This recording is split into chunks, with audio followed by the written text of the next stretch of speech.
The year of 2021 has been a great financial year for the WWE, but when it comes to their product, it was absolutely disappointing. The WWE fans were really let down and it was really hard to defend the product. The WWE committed so many mistakes in 2021 and I'm gonna be listing 5 major mistakes what they have done in 2021. Starting off at number 5 is the Extreme Rules 2021. The whole pay-per-view was so meaningless. I mean, when you have the name Extreme, there should have been something extreme in it. And honestly, I didn't see anything that extreme with just one stipulation match booked for the night.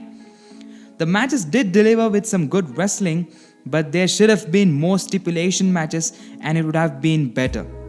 Extreme Rules also had a very bad ending when the cameraman cut the ropes of the ring and Finn Balor fell down with a kayfabe injury and Roman Reigns pinned on him. This should be fixed by the WWE and they should make sure that they do give good builds and more stipulation at Extreme Rules 2022, if it happens. Moving on to number 4 is killing the original NXT. The Triple H's NXT is being destroyed day by day by Vince McMahon, Nick Khan, Bruce Pritchard and others. I don't know why they are doing this, but I think it's not a good idea because the future of WWE is now the future of AEW. I understand the idea of NXT 2.0, but it wasn't required at this moment as the previous NXT was doing good and this revamp wasn't that successful. This led to the release of some really talented superstars and some people even leaving the company like Adam Cole, Kyle O'Reilly and Johnny Gargano. This is a direct attack on Triple H after losing the Wednesday Night Wars to AEW. Moving on to number 3 is Becky Lynch squashing Bianca at SummerSlam idea. It should have been a 5 to 8 minute match so that it could have been a little better.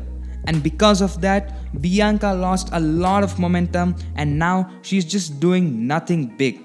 She's just there on Raw, wrestling few matches and that's it. WWE should have made sure that Bianca looks strong even after her defeat to Becky Lynch.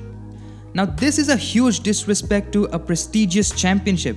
I've always been a fan of the I.C Championship, but for the last 1 year, the WWE isn't considering I.C Championship as a serious championship. I don't know why this is happening. If you guys don't remember who the Intercontinental Champion is, it's Shinsuke Nakamura. And we have learned that because of an injury, he's not been able to defend that title.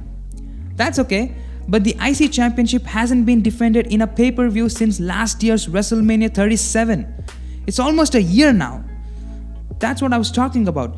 WWE should treat this championship in a much better way. They should make sure that the IC Championship should be defended more on pay-per-views. And it should also have a good story, because right now there is no good story for it. And this should happen as fast as possible, because I just cannot see how WWE is disrespecting a prestigious championship like this. And finally guys, the number 1, the biggest mistake of WWE is releasing top and upcoming superstars.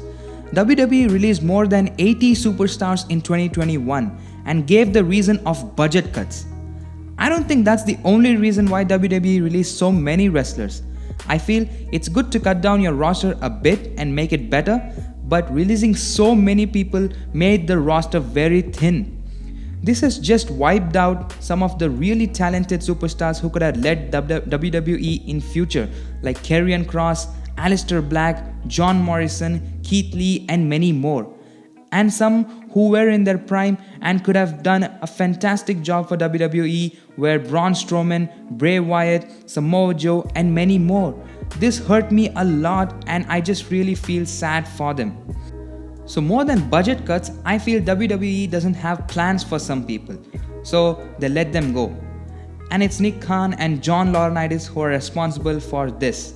So WWE should make sure that there isn't too much control with them, because if they have, they'll just end up releasing so many people even in 2022. And this will hurt the roster even more and make it even thin. So they'll have to find talent from other promotions and bring back some legends just to fill out the 30-man Royal Rumble. just like how they are doing it for the Women's Royal Rumble as well.